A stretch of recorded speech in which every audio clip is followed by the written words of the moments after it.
देखिए, इस दुनिया में सबसे आसान चीज है मुफ्त की एडवाइस देना। आपको जुबान मिल गई है, आप हिलाते रहेंगे, फुकट के अंदर आप एडवाइस देते रहेंगे। मैं तो बोलूंगा आप प्रशांत किशोर जी को आप अपनी एडवाइस अपने पास ही रखिए।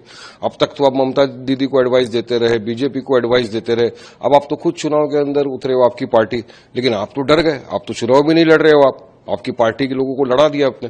और हमको कहां से लड़ना, कहां से नहीं लड़ना, ये तो हमको सब पता है ना। संविधान ने जितना अधिकार तुमको दिया है उतना अधिकार हमको भी है चुनाव लड़ने का। तो हम तो चुनाव लड़ेंगे और हमको यकीन है कि इस मरतबा इंशाल्लाह बिहार की जनता हमको दुआओं से मोहब्बत से नवाजेगी और हमको अच्छी जीत हासिल होगी। देखिए क्या होगा, चाहे ये प्रशांत किशोर हो या चाहे आरजेडी हो, चाहे कांग्रेस हो, जो भी है महागठबंधन की पार्टी हो या जेडीयू, इस तरफ ये सबके पेट में दर्द शुरू हो गया।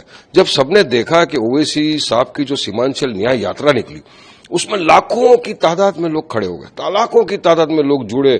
तकरीबन हमने 41 से ज्यादा कॉर्नर मीटिंग और सभाएं कर दी और उसमें भी पब्लिक ही पब्लिक। हर कॉर्नर मीटिंग लगता था कि पब्लिक मीटिंग हो गई है।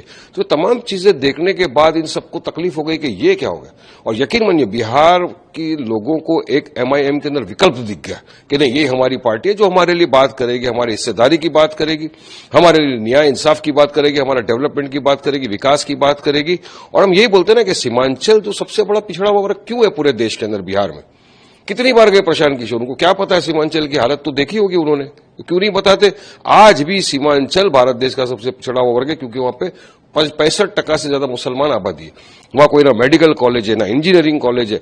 एक बारिश आती है, बाढ़ आ जाता है, वहां पे पानी कीचड़ पूरा भर जाता है। इनको परवाह नहीं है। हम तो वहां काम करने गए, हमारी हिस्सेदारी की लड़ाई थी, तो आप हमको एडवाइस दे रहे।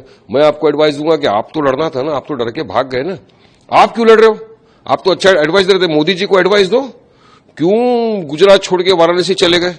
इतने सारे यहां वहां जा रहे हैं तो उनको एडवाइस दो ना आप। लेकिन नहीं, ओवैसी साहब का नाम लिए बिना इनके पेट में पानी नहीं पचता और ओवैसी साहब का नाम लेके इनको अपनी सियासत चमकाना है। मगर ये डर और घबराहट का सीधा सीधा नमूना है, सबूत है कि आज वो इस तरह की बात कर रहे हैं। हम तो चुनाव लड़ेंगे, पूरी जनता का समर्थन हमारे साथ है। हमने ग्रैंड डेमोक्रेटिक अलायंस भी बना लिया है मौर्य साहब के साथ, चंद्रशेखर आजाद के साथ, और बिहार की जनता पूरी तरह हमारे समर्थन में खड़ी है।